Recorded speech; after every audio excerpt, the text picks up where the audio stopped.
안녕하세요. 리즈와 함께하는 뉴질랜드 생활영어 리즈입니다. 오늘은 저번 영상 칭찬할 때 쓰는 표현에 이어서 아이들이 무례하게 굴거나 좀 예의 없이 행동할 때 쓸 수 있는 표현 5가지에 대해서 알아보도록 하겠습니다.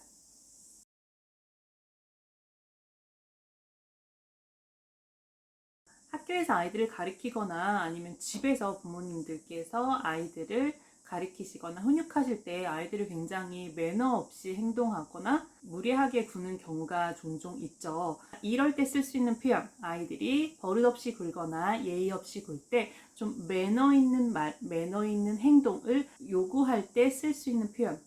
자, 그 첫 번째는요. 바로 다이렉트로 이야기하는 거예요. Where's your manner?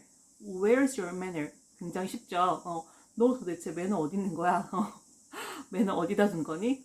So where is your manner? 이렇게 해주셔도 되고요. 아니면 Can you show some good manners? Can you show some good manners? 이거는 좀 좋은 매너 좀 보여줄 수 없겠니? 라는 표현이겠죠. 그래서 이렇게 아이들이 뭔가 좀 예의 없이 좀 매너 있는 행동을 하지 못할 때, 그럴 때 이렇게 바로 다이렉트로 이야기할 수 있는 표현, 이게 바로 첫 번째 표현이었습니다. 아이들에게 매너 있는 행동이나 말을 요구할 때 쓸 수 있는 표현. 두 번째는요, manage라는 단어를 사용해서 쓰는 표현인데요. manage라는 단어는 사람을 통제하다, 다루다라는 뜻이 있는 동사예요. 그래서 우리 흔히 잘 알고 있는 manager라는 뜻이 어떤 가게나 점원이나 아니면 큰 회사에서 사람들, 그러니까 직원들을 다루는 사람, 그러니까 직원들을 좀 통제하고 관리하는 사람을 뭐라고 하죠? 매니저라고 하죠. 그렇죠? 이 단어를 이용한 표현인데요. 다른 사람이 아니라 너가 너 스스로를 좀 잘 다뤄, 스스로를 잘 좀 통제해 라는 뜻이에요. 그래서 이거는 manage yourself, manage yourself. 그래서 너 자신을 좀 잘 다스려, 좀 통제 좀 해, 이런 뜻이겠죠. 그래서 스스로 통제가 안 돼서 이렇게 행동하거나 이런 경우가 있죠. 그래서 그럴 때 쓸 수 있는 표현이에요. 이 단어를 이용한 되게 괜찮은 표현을 제가 들은 적이 있어요. 그 표현이 뭐냐면은 너 스스로 통제해. 그렇지 않으면 내가 너를 통제할 거야. 이런 뜻의 문장이었었거든요. 그 표현이 뭐냐면은 manage yourself, otherwise I will manage you. manage yourself, otherwise I will manage you. 이런 뜻이에요. 아이한테 약간 기회를 주는 거죠. 그래서 너 스스로 잘 좀 통제해. 안 그러면 내가 너를 통제할 거야 라는 거. 약간의 좀 엄포를 놓는 표현이겠죠. 그쵸? 그러니까 제대로 행동하지 않으면은 내가 너를 좀 이제 엄하게 다스릴 거야 라는 표현이겠죠. 그리고 또 다른 표현인데요. manage라는 단어가 아까 통제하다, 다루다 라는 뜻이었잖아요. 그래서 이렇게 그 같은 단어로는 control이라는 단어가 있는데요. 이번에 control이라는 단어를 표현해서 You are the only one who can control yourself. You are the only one who can control yourself. 이것도 control 대신해서 manage 써도 되겠죠. 그래서 You are the only one who can manage yourself. Who can manage yourself. 그러면은 너가 유일한 사람이야. 뭐 할 수 있는? 네 자신을 통제할 수 있는 유일한 사람이야. 그러니까 어떻게 하라고요? Manage yourself. Manage yourself. 그러니까 네 자신을 좀 잘 다스려 라는 표현이겠죠. 그쵸? 그래서 마구잡이로 행동을 하거나 그런 행동을 하거나 이제 말이나 행동을 하는 친구들에게 이런 표현을 쓸 수 있답니다. 그게 두 번째 표현이었고요. 자, 세 번째 표현. 아이들에게 매너 있는 말이나 행동을 요구할 때 쓸 수 있는 세 번째 표현은요. 존중하다라는 단어 있죠. 그쵸? respect.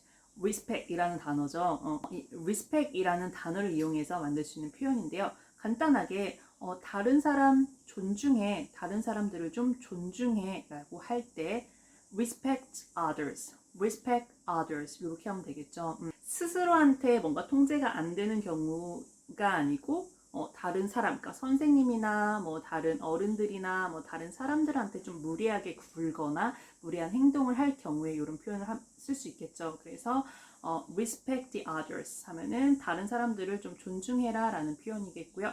만약에 뒤에다가 respect the teacher, respect the teacher 하면은 선생님 존중하세요 라는 표현이 되겠죠. 존경심을 보이다, 존중하는 이라는 형용사가 있어요. 이 단어에서 나온 형용사인데요. respectful 이라는 형용사가 있어요. respectful. 그래서 존경심을 표하는, 존경심을 보이는 이라는 형용사인데요. 이 형용사를 이용해서도 되게 많이 표현을 할 수 있어요. 그래서 be respectful, be respectful. 그러면은 존중해라, 존경심을 좀 보여라 이런 뜻이겠죠. 그래서 이것도 뒤에다가 이제 단어를 붙여서 be respectful to others, be respectful to others, or be respectful to the teacher. 그래서 이렇게 해서 선생님한테 존경심을 좀 보이세요. 아니면 다른 사람들에게 좀 존경심을 좀 보이세요. 라는 표현으로 쓸 수 있고요. 자, 요것과 반대인 단어도 되게 많이 쓰여요. 그러니까 존경심을 보이지 않는, 그러니까 this 앞에 dis를 붙여서 disrespectful 이라는 단어는 무례한이라는 뜻이에요. 존경심을 보이지 않는 무례한. Or some of you are disrespectful.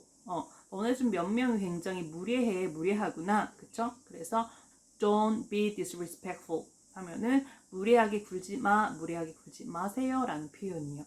그래서 요 세 번째 표현은 respect, 동사 respect이라는 단어, 그리고 그에 해당하는 형용사인 respectful, 존경심을 보이는 respectful, 그리고 무례한 disrespectful, 이 세 단어를 이용해서 쓸 수 있는 표현, 이게 세 번째 표현이었습니다.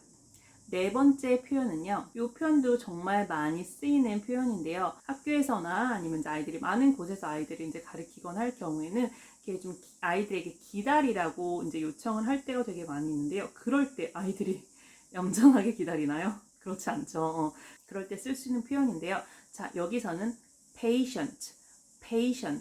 patient라는 형용사를 써서 나타내는 표현인데요. 굉장히 간단하게 좀 참을성을 좀 가져, 좀 인내심 좀 가져라고 할 때는 그냥 be patient. 형용사다 보니까 앞에 비동사만 붙여주시면 돼요. 그래서 be patient. 이렇게 간단하게 쓰셔도 되고요. 참을성 있게 좀 기다리세요. 좀 인내심을 갖고 참을성 있게 기다리세요 할 때는 just wait patiently. just wait patiently 하면은 참을성 있게 좀 기다리세요 라는 표현이겠죠. 이제 선생님이나 다른 친구들이 무언가를 할 때 좀 기다려야 하는 경우에 조금 좀 매너 있게, 여기서는 좀 이제 매너 있다라는 게 좀 참을성 있게 좀 얌전히 조용히 기다리다라는 뜻이 되겠죠. 그래서 그럴 경우에 쓸 수 있는 표현 patient라는 단어를 사용해서 나타내는 표현, 이게 네 번째 표현이었고요. 아이들에게 매너 있는 말이나 행동을 요청할 때 쓸 수 있는 표현 다섯 번째는요. 분별 있는, 지각 있는 이라는 뜻의 단어인 sensible. 센스가 말 그대로 감각이란 뜻이죠. 약간 지각, 감각. 그래서 그거의 형용사인 sensible이라는 단어를 사용해서 나타낼 수 있는 표현인데요. 이런 경우가 있었어요. 학교에서 이제 강당에서 외부에 있는 분을 이제 불러서 초빙을 해서 아이들에게 뭔가를 이제 교육을 하거나 이제 그런 경우가 있죠. 연설하시는 분이, 강연하시는 분이 쭉 이제 강연을 하신 다음에 마지막에 Q&A 시간을 갖죠. 그래서 이제 그때 아이들한테 물어보는 거예요. 이제 질문 있는 사람이라고 이제 물어보는데 아이들이 정말 그 강의를 듣고 그 연설에 해당하는 좀 제대로 된 질문을 하면은 참 좋겠죠. 그렇지만 그렇지 않은 아이들도 굉장히 아는 아이들도 있죠. 그랬을 때 옆에 선생님들이 이제 계시죠. 그래서 옆에 선생님들이 그 아이에게 이제 조용히 이런 얘기를 하시는 거죠. Please ask sensible question. Please ask sensible question. 이게 뭘까요?